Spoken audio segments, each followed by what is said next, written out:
आप सबका स्वागत है पीएचपी ट्यूटोरियल सीरीज में, जिसमें हमने लास्ट वीडियो में डिस्कस किया था पीएचपी के डेटा टाइप्स क्या होते हैं और उनका क्या यूज होता है। आज इस वीडियो में हम डिस्कस करने वाले हैं पीएचपी कमेंट सेक्शन के बारे में। पीएचपी में कमेंट्स क्या होते हैं और उनका क्या यूज होता है।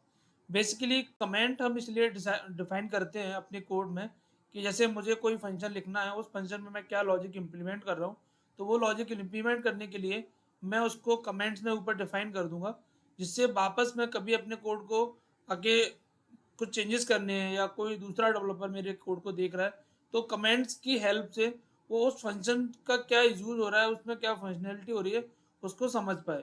उसके बाद कई बार हम डिबगिंग करते हैं, डिबगिंग के टाइम पे भी हम जैसे क्वेरी हमको प्रिंट करानी होती है या हमको कुछ और करना होता है, तो उस टाइम पे भी हम कमेंट का यूज करते हैं। अब कमेंट पीएचपी में कितने टाइप के कमेंट्स होते हैं? पीएचपी में बेसिकली दो टाइप के कमेंट्स होते हैं। एक सिंगल लाइन कमेंट होता है, एक मल्टीपल लाइन कमेंट होता है।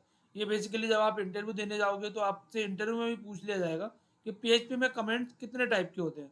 तो ये आपको ये याद रखना है, पीएचपी में दो टाइप के कमेंट्स होते हैं, single line comments and multiple line comments. Single line comments को आप दो तरह से दे सकते हो। एक तो आप बैकस्लैश के थ्रू दे सकते हो, दूसरा आप हैश टैग का यूज करके दे सकते हो। तो जो आपका सिंगल लाइन कमेंट्स है उसको आप दो तरह से डिफाइन कर सकते हो। मल्टीपल लाइन कमेंट्स को आप फॉरवर्ड स्लैश स्टार, उसके बाद क्लोज करने के लिए आपको स्टार और फॉरवर्ड स्लैश का यूज करना पड़ेगा। तो इस तरह से आप मल्टीपल लाइन कमेंट्स को भी डिफाइन कर सकते हो। तो मैं आपको एक एग्जांपल में दिखाता हूँ कि एग्जांपल में हम क्या करते हैं, कैसे यूज कर सकते हैं।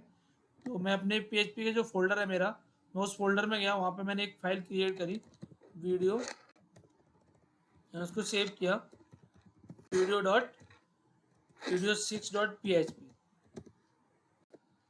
इसमें मैंने किया पीएचपी, मैंने स्टार्ट किया, बंद किया। ये आपको मैं अब मेरा जो फर्स्ट वीडियो आप उसमें देख सकते हो कि पीएचपी को कैसे स्टार्ट करते हैं। ये सारी चीज़ें मैं अपने फर्स्ट वीडियो में बता चुका हूँ। यहाँ पे मैंने लिखा हेलो वर्ल्ड, उसके बाद मैंने इसको सेव किया। कंट्रोल एस से आप सेव कर सकते हो, मैं हर बार सेम चीज़ बताता हूँ। उसके बाद फिर जब आप अपने फोल्डर में जाओगे, जाके रिफ्रेश करोगे, तो यहाँ पे आपको वीडियो 6 करके एक फाइल मिल जाएगी। जब आप इस पे क्लिक करोगे तो यहाँ पे हेलो वर्ल्ड करके आपको लिख गया। अब यहीं पे अगर मैं क्या करता हूँ, मुझे अगर यहाँ पे एक कमेंट देना, जैसे मैं सिंगल लाइन कमेंट देता हूँ, यहाँ पे लिखा this is single line comment, और मैं इसको सेव करता हूँ। जब मैं इसको सेव करूँगा तब ये मेरा यहाँ पे मुझे ब्राउज़र में ये नहीं दिखेगा, क्योंकि ये मैंने कमेंट किया है। अगर मैं व्यू सोर्स करके जाके देखता हूँ तो भी मुझे नहीं दिखेगा, क्योंकि वो मैंने कमेंट आउट किया है। वो सिर्फ मेरे लिए, मतलब मुझे रीड करने के लिए है, कि मुझे याद रहे मेरे कोड में कि मैंने एक लॉजिक किस लिए लिखा है।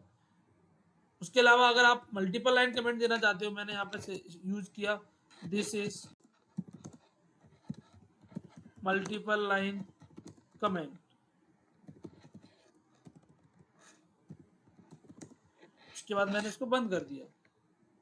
अभी मैंने क्या किया, this is multiple line comment, सबको मैंने सेपरेट कर दिया और मैंने इसको नीचे बंद किया। उसके बाद मैं सेव करता हूँ। उसके बाद मैं यहाँ पे जाता हूँ तो मुझे ये भी नहीं दिखेगा, तो क्योंकि ये हमारा मल्टीपल लाइन कमेंट हो गया। अगर मैं व्यू सोर्स करके जाके मतलब अपना वो सोर्स कोड देखता हूँ तो मुझे वहाँ पे नहीं मिलेगा। तो बेसिकली इस तरह से हम डिफाइन कर सकते हैं।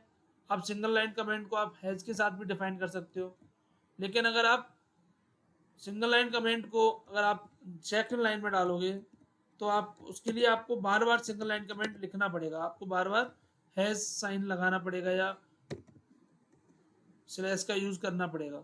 तो सिंगल लाइन कमेंट आप सिंगल एक लाइन में अगर आपको डिफाइन करना है तो आप यूज कर सकते हो। मल्टीपल लाइन कमेंट का यूज अगर आप मल्टीपल लाइन में कर रहे हो तो आप कर सकते हो। अब एक मैं आपको बिल्कुल लाइव वैलिड एग्जांपल लेके दिखाता हूँ। फॉर एग्जांपल मैंने एक क्लास बनाया,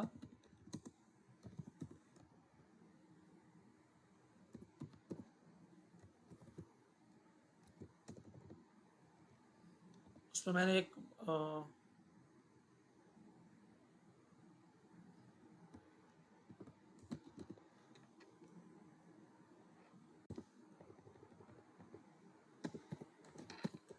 मैंने एक वेरिएबल ले लिया, पब्लिक वेरिएबल नेम, मैंने एक एग्जाम पब्लिक वेरिएबल नेम लिया, पब्लिक नेम में कलर ले लिया मैंने फॉर एग्जांपल।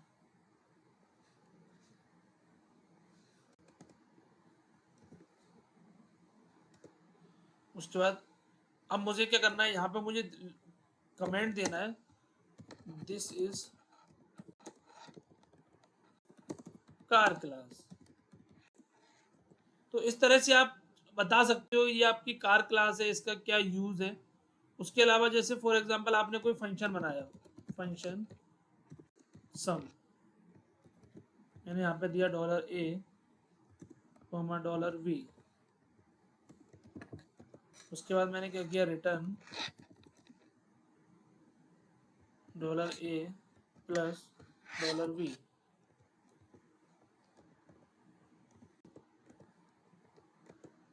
उसके बाद मैंने इको किया। अब ये मेरे पुराने वीडियो में देख सकते हो कि मैं इको का क्या यूज़ होता है, क्यों करते हैं इको। यहाँ पे मैंने 20 किया, 30 किया, मैंने इसको सेव किया। अभी जब मैं इसको सेव करता हूँ तो यहाँ पे आप देखोगे यहाँ पे 50 आ रहा है। तो अब कमेंट्स का क्या यूज होता है, यहाँ पे आप लिख सकते हो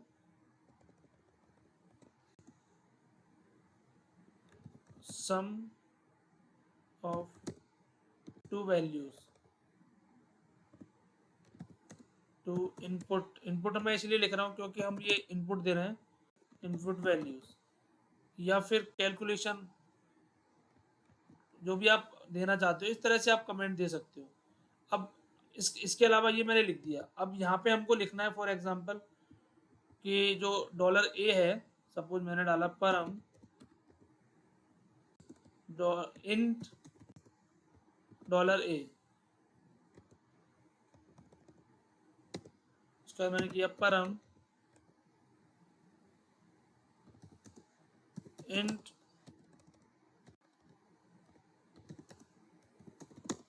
$v।